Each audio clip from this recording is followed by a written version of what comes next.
There we go. We got it. You don't want to Okay, regret having missed like maybe the perfect episode or something. This could be the perfect episode. I'm perfect gonna try and see if I episode. can get a better internet going. What would the perfect episode look like? I can't imagine. I think Beth's appearance might have been the perfect episode. I think she set a standard for us, I think. All right, everybody. I'm going to try and host this, but I've got some really spotty internet going on. So if I start to freeze, Amanda's going to take over. Because this is not a hostage situation. I am actually at my daughter's house, although I might be hostage. Technically, my daughter and her wife had 2 grandbaby girls a month ago. So yeah, doing the grandma thing. Yeah, the picture I saw of you with one on your arm, you know how babies fall asleep on your arm, you're incapacitated. I would call that a hostage situation. I pretty much was, because I mean you can't do anything. Yeah, although I figured out a way to drink coffee sideways. Don't want to spill it on the baby. Don't spill, no. Don't spill. I got on my slippers though, but anyways. All right, we've got man, oh man, oh man. I know I say this every week, but there's some more good stuff coming out this week. So can't wait to hear what you guys have to talk about. Amanda, you got something you're going to talk about too? Yeah. Okay. All right. Well, let's get rolling. So it's going to go Gabe, Tom, Amanda, and hold on, Gabe. Did you set the screen share for Gabe? Yes, you did. Oh, righty. I'm halfway there. On it. You're on it. All right, Gabe, take it away. Kate Morton. Oh, yeah. All right, so I had no idea. This is my first book with Kate Morton, and I know the name, and I know she's a big deal. I had no idea what a big deal she is, though. She's like a monster. Yes, she is. She is like eating everything in her path. I mean, I have little stores, small stores who don't buy big, and it's like, oh, I got a new Kate Morton. They're like, boom. You know, the numbers were huge. So it was really interesting to me. So I had to read it. She writes a good book. She writes a good book. I thought she sort of leaned into that romancy world, never having read her, but she just writes a really tense thriller. And this book, I want to go back and read The Clockmaker's Daughter, which I think was the last one, which also got like starred reviews from everybody and authors raving about it.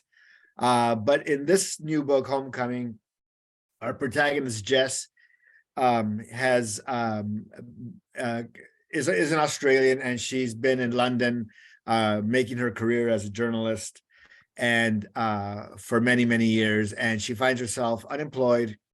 And right about the same time, she gets a message that her beloved grandmother Nora has taken a fall and is ill in the hospital. So here we go home.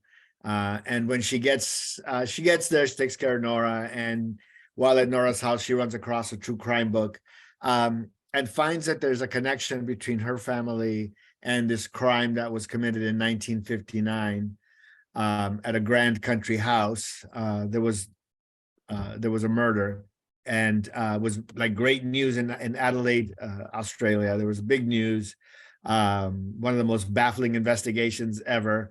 And 40 years later, our protagonist goes back to this town and discovers that she actually has a really close link to her family, has a close link, therefore she does, to what's going on. And being curious and being inquisitive as a journalist, she starts chipping away at the generational secret. So really well done, really satisfying read that just puts you in a spot and enjoy the ride, you know. She's so good. No, she's like the lake house. She always had houses seem to play big in her books. So the lake house is really good. The Secret Garden. I mean, she just is. Yeah, we've sold her. I remember, I think it was Barbara and Janet. Do you remember Barbara and Janet, you guys? Sure. Yeah. Booksellers from they were just like super fans. We ended up hosting her for oh god, I can't remember which one we hosted her for. Packed out. I mean, yeah, we love her. She's like, we're doing a virtual event with her next Tuesday or Wednesday. I think it's on the 12th. I think that's Wednesday. Yeah, so we're doing a virtual event with her. So if you are a fan, join us for that. And there's a store up in Canada that we're partnering with for it. So we've got kind of the West Coast virtual event with her. So super excited. I think you will see me there. Thursday the 13th And Is it Thursday? Okay. yeah, and it's the North American book launch, and it's one of those deals where it's one and done. Like, you have to join the event to see the event. It's not going to be broadcast anywhere afterward. Live, so it should be really good. Should be Yeah. really good. Don't miss it. Tell your And friends. we have signed book plates that come with the Yes, we ticket. do. Yep. Great. So awesome. Okay. Let's Very see. exciting. Very exciting pub day. Are we going to It's- stop? There we go. It's funny. Okay.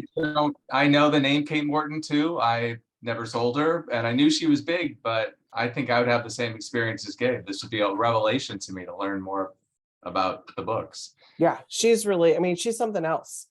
Is she Canadian? Is she Canadian? Australian. Australian. Oh, okay. So yeah, no, Cool. she's a big deal. All right, Tom, what do you got for us? My first book is Timothy Egan's Mm. A Fever in the Heartland. So he's a Pulitzer Prize winner. He won the National Book Award for The Worst Hard Time, which was about the Dust Bowl. So he's really the best. I think the best of his books are about American history. So times, and that's what the case here. So the subtitle clues you in. The Ku Klux Klan's plot to take over America and the woman who stopped them. So it's about a figure who I really never heard of, but he's not unknown, but to me it was a revelation. So his name was DC Stevenson, and this is the second iteration of the Klan. So after there's the Klan, then there was Reconstruction, and then in the 1920s there was this resurgence of the Klan, which kind of relates, I think, a little bit to American Midnight, the book that you had last fall, Gabe. That book also dealt with that period. This is a little bit after that. This is the 1920s, and so he was a con man, a charlatan, a depraved individual who raised himself to lead the Klan in Indiana. It was really focused he lived in Indiana. That was where it kind of emerged big time. Mhm. And his idea, his deviantly brilliant idea, I guess, was the Klan should come out of the shadows, and they should come to your church, and they should come to your picnics, and we should not be ashamed, because these are people in your community, right? So that's the times we were living in. And so he was the Grand Dragon in Indiana. So he got the support of a lot of churches, a lot of community organizations, and it grew from Indiana and now we're out of the South. Now it's Right. the Midwest and the West. And so the book is about, his rise and actually his rapid fall, because I mentioned depraved. Well, that's because he is raped and murdered a woman and was eventually convicted. But the subtitle, The Woman Who Stopped Them, is, so he's kind of giving voice to this woman. Madge Oberholzer was her name, and she was his victim. But through her testimony and witness to what he had done to her, he exposed what I keep using the word depraved. That seems to be the best Nut word. job. Right. And then he was convicted. The Klan rapidly, dissipated, not the ideas, but the organization. So it's a window into this time period, and he doesn't hit on hard at all the contemporary resonance, but you will get it as you're reading the book. You're reading about the big lie, and he's just because he was a student, though he was a bigot of every sort. He studied Mussolini, and so there, out of that, he had the idea of the big lie. The more you repeat something, the more people believe it. So it's a fascinating. I think the best thing about Timothy Egan is he's a popularizer of history that we need to know about it, and he's a great storyteller. So I think if you like David Grann is a great comparison. That's the kind of reader that this appeals to. And we have a great quote from David Grann that says, "With meticulous detective work, Egan shines a light on one of the most sinister chapters in American history, how a viciously racist movement led by a murderous con man rose to power in the early 20th century. A Fever in the Heartland is compelling, powerful, and profoundly resonant today." So there you have it. Timothy Egan's A Fever in the Heartland, out tomorrow.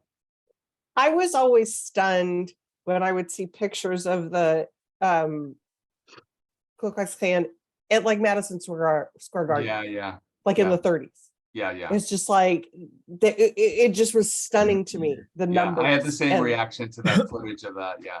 Yeah, It's just your and- neighbor, you know, it's a guy Yeah, across the exactly. street. Exactly. which they grocer. are. Yeah. Which they kind of are. Yeah.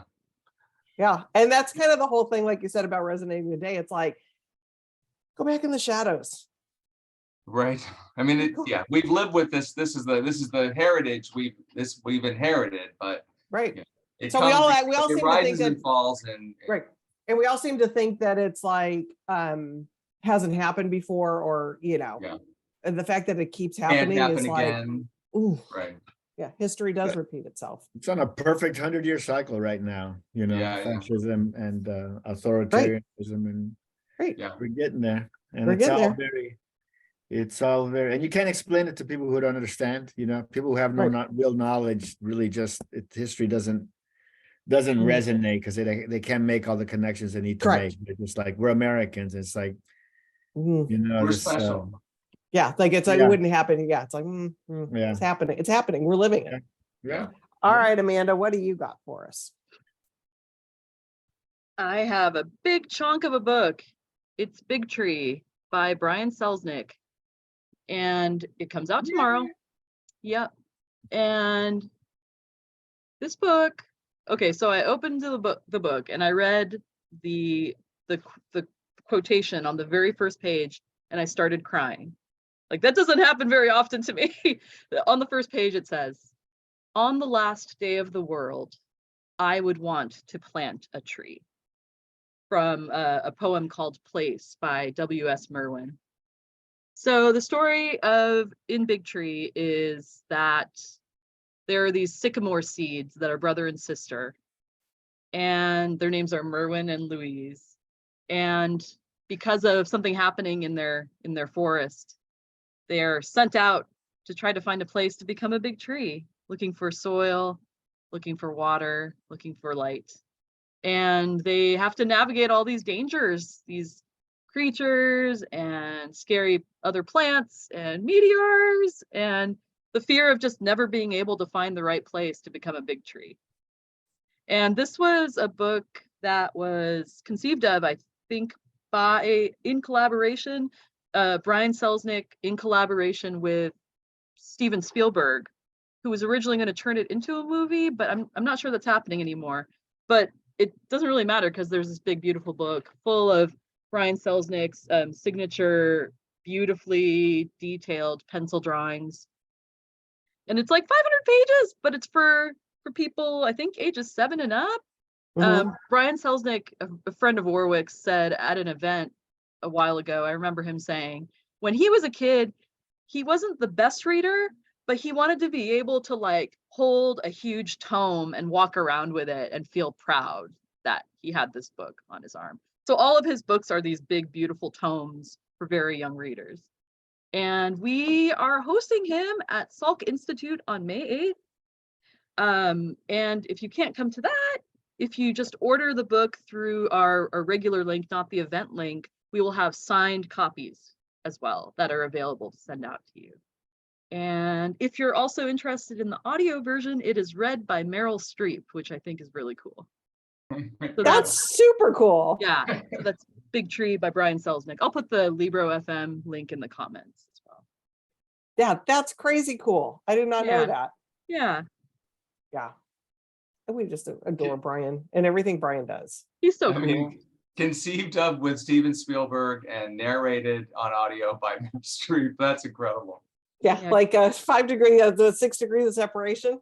Right. And here's he's incredible on his own, but And these Exactly. really strange, they're like very strange books in the world of publishing. Like, you know, it's a $30 hardcover for little kids, but he's a Caldecott winner. He's a #1 New York Times bestseller. He illustrated the beautiful series of Harry Potter. Like, he did the new covers that are incredible, and he does it all. He's just awesome. And So he's, this is- he's a local. He's a local too. He literally does it all though. No, he's like writing a musical. I mean, he touches into everything. He is absolutely the most creative brain I think that there is out there right now. And Amanda, you're right about the form of them. I can't think of any other, like, he's singular that way. Like he sees the book he wants to create, and he's able to create this great work of art, and nobody else could do that. Yeah, he's amazing. Truly amazing. Okay, Gabe. All right, I've got a really terrific author here. Ooh, I'm not going to talk about this book. What am I working on? Sorry. Stop share. I'm on the wrong thing. I'm going to talk about Nicole Chung. So I haven't decided what my third book is going to be. It might be. You can keep us in suspense. I might have to sneak in 4, but just because there's so much. Actually, because one of them is really they're both kind of interesting. Actually, all my books to this are really interesting. Some nonfiction, a lot of nonfiction, where I'm usually fiction heavy. But Nicole Chung, A Living Remedy, is a memoir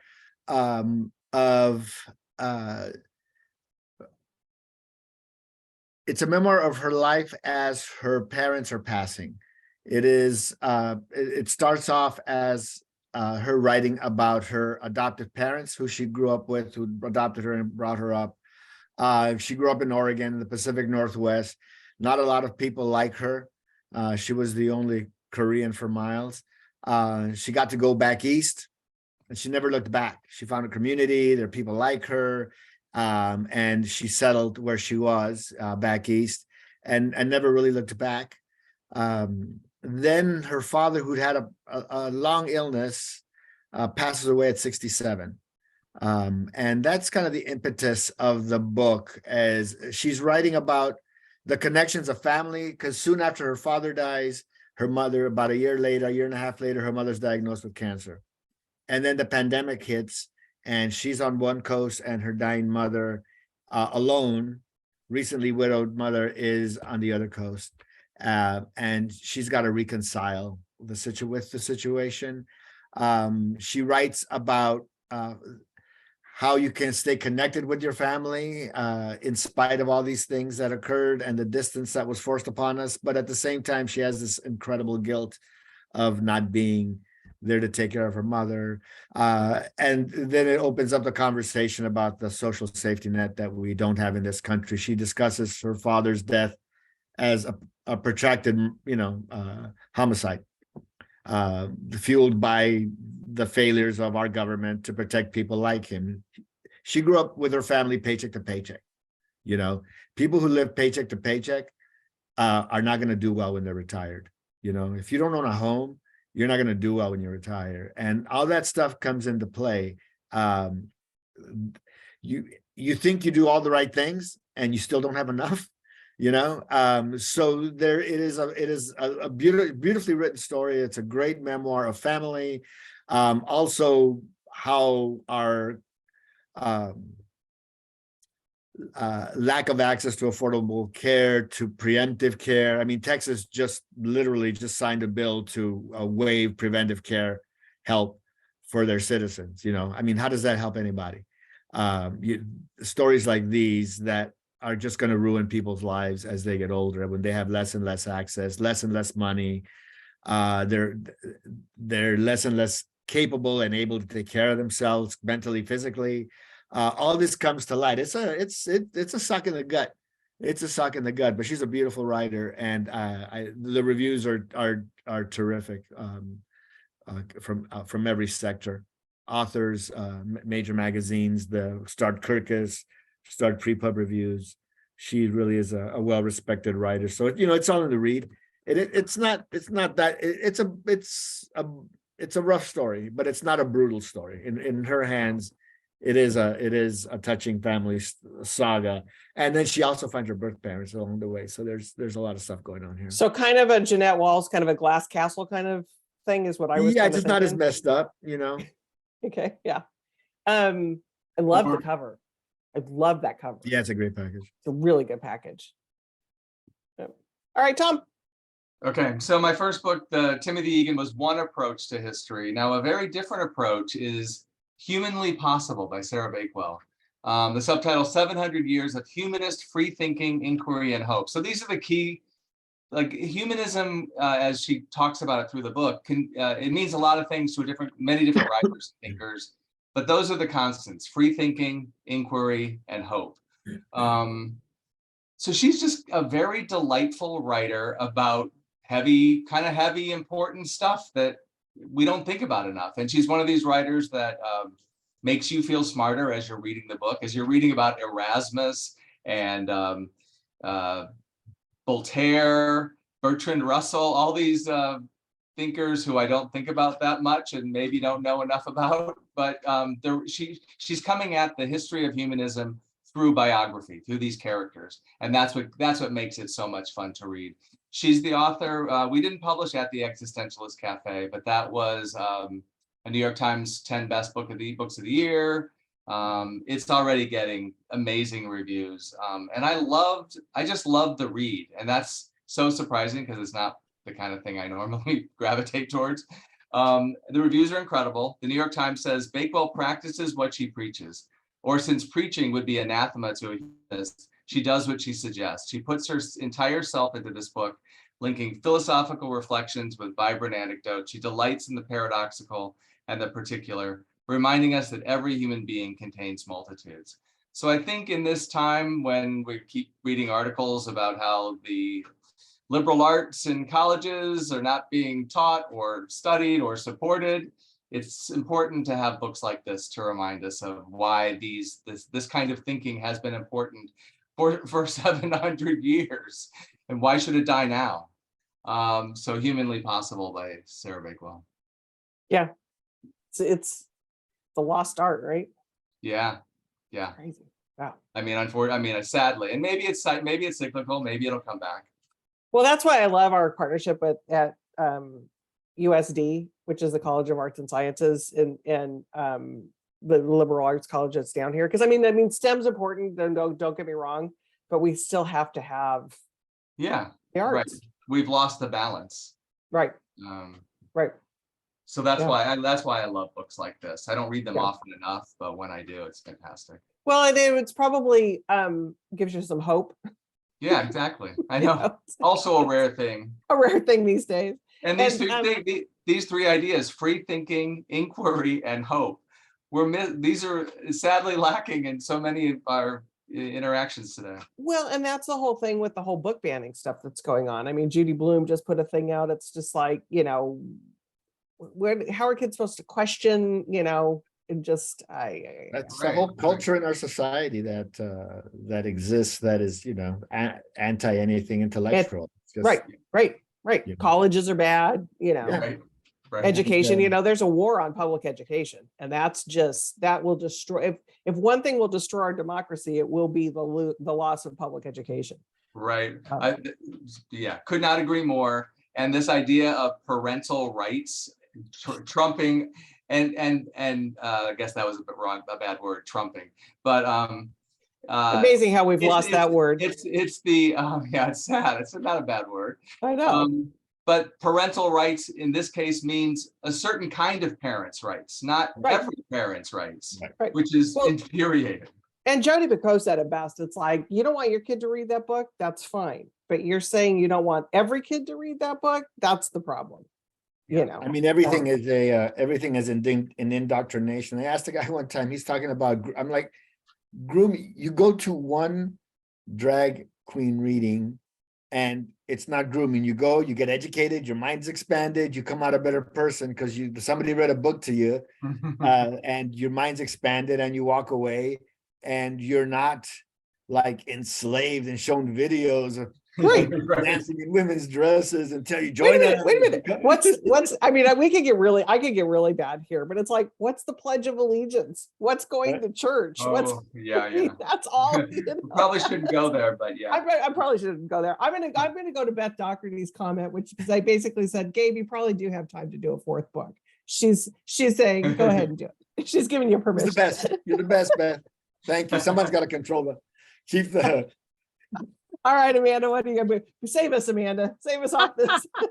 Before we start talking about the Pledge of Allegiance. Yeah, exactly. Before we go on though, I did want to, you mentioned Judy Blume. I wanted to put, there was a really good interview with her in the New York Times recently. I just dropped it in the comments there. Perfect. Okay. From a really huge chunk of a book to a very slim, elegant book. Not that Big Tree isn't elegant, but you know, there's just something about little books. Here's Cursed Bread by Sophie McIntosh, that's good. and it comes out tomorrow. She has been nominated for this book for the Women's Prize in Fiction. This book is based on the true story of an unsolved mystery in the 1951 mass poisoning of the French village Pont Saint-Esprit. Some historians think it was from these, like, people were sick and had these crazy hallucinations, and some people think it was caused by bad bread. Others think maybe it was a covert government test thing. Anyway, this book is crazy, and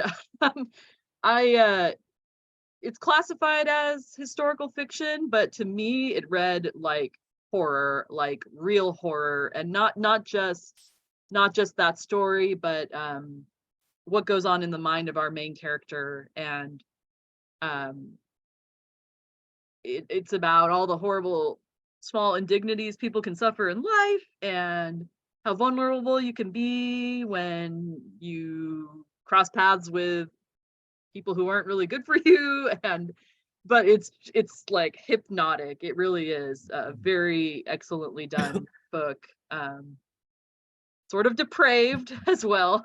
And so if you're into depraved books, Cursed Bread, we are hosting her on Wednesday for a free virtual event. She'll be in conversation with Jennifer Thompson, our friend who does the Premise podcast. So I'll put that link in the comments. Please do come. Because I think it's like at 1 PM or something. Is it? I think so. Okay. Isn't it? Is I think it? it is. Yes, I have it on my calendar as 1. Okay. Maybe for the Because I think time she's thing. in the UK. Because I think she's in the UK. Yeah. I loved her first book was Water Cure. Oh yeah, she And- was nominated for the Booker Prize for The Water Cure.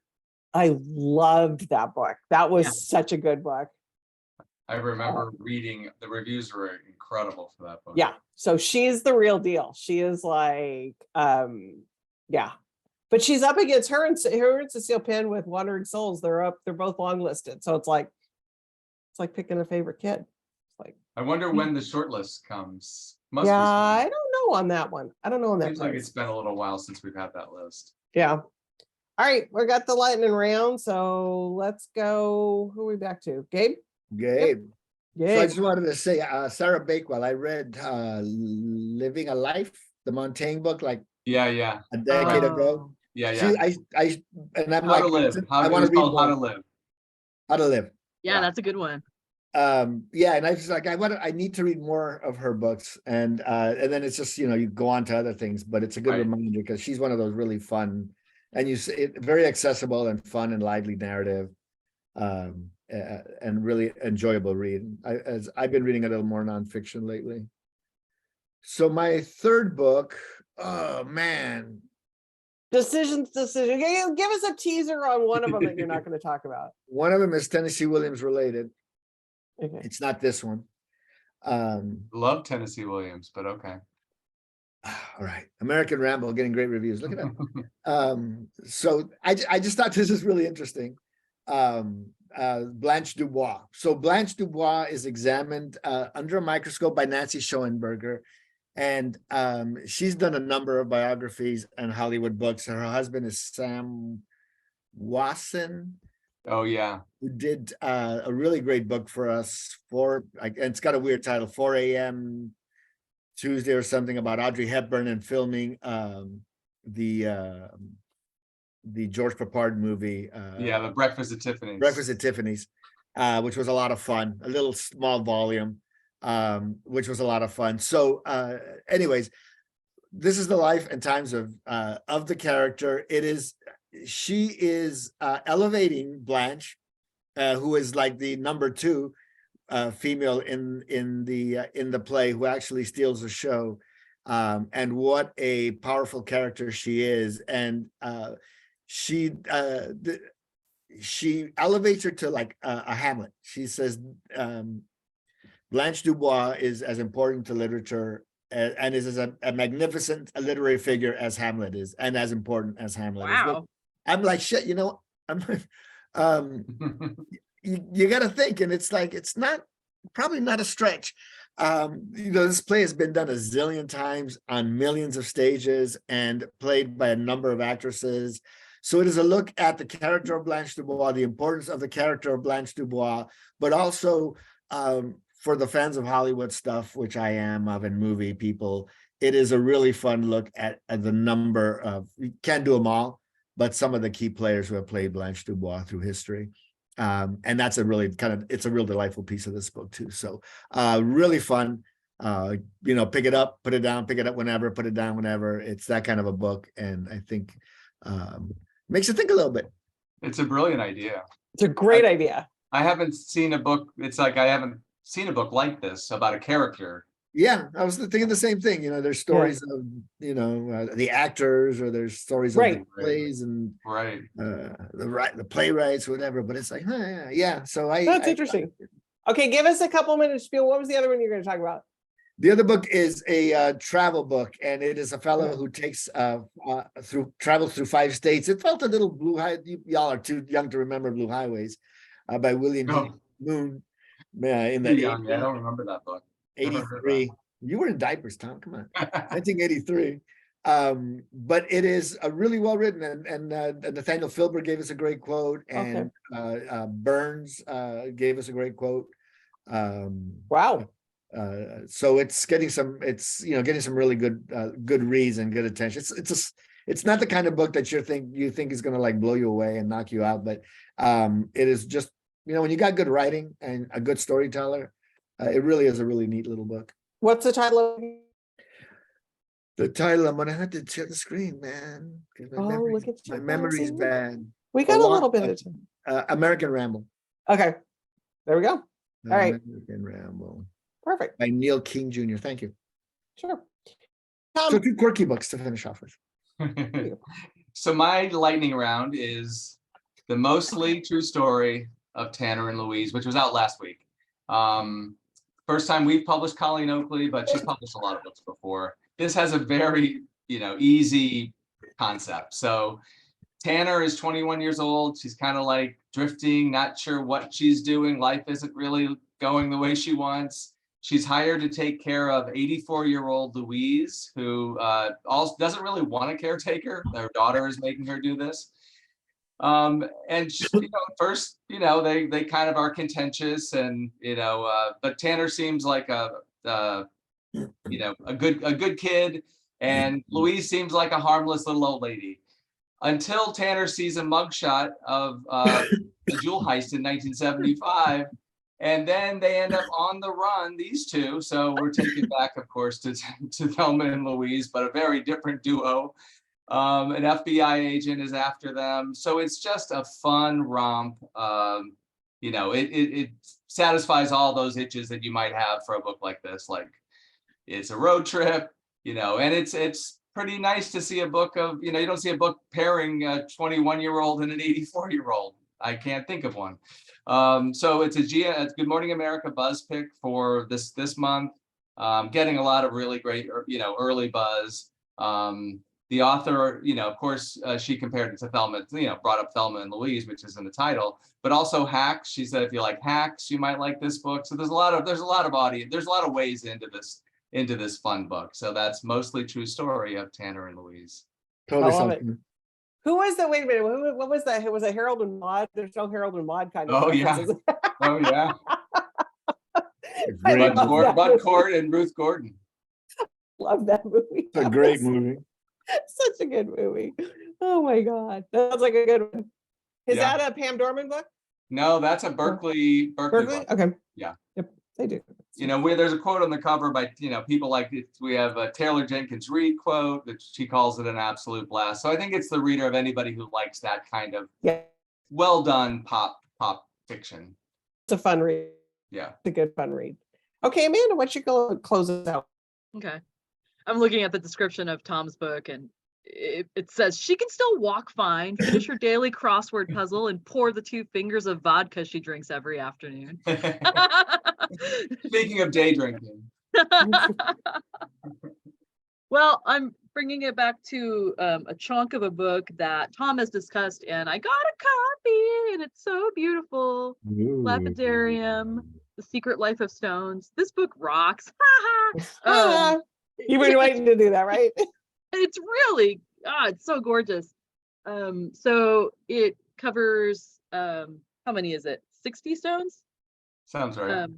Yeah, and it's just gorgeous. Like, so if you need a gift for someone who is into stones, whether they're into them just for their natural cool qualities or they're somewhat witchy, this book is good for anybody who is a rock hound, and it's just beautiful. It's the kind of book you leave out and you pick up and enjoy, for a long time.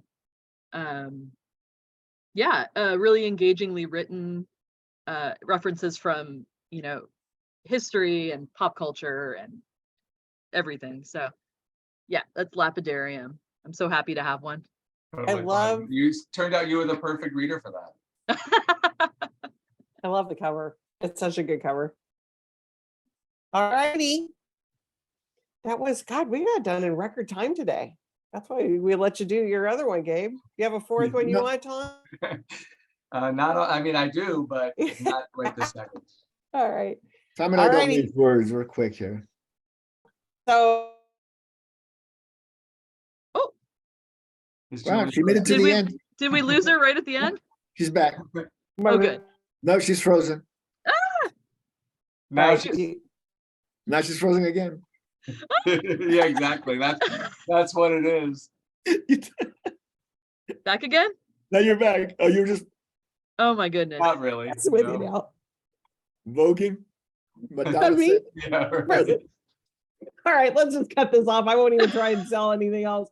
Okay, we've got Kate Morton virtual event. We've got Sophie McIntosh. We have tomorrow's a really good one. We got Marvelous tomorrow, Gabe. We're doing Molly Greeley. oh, that's tomorrow. right. Yeah. That's right. You So got a Marvel, title I to this. love was that book. great Come series. join us tomorrow at 4. Quap. So yeah, so good stuff. So anyways, if you're in San Diego, we got lots of good events happening in San Diego too. So come and see us. Cheers.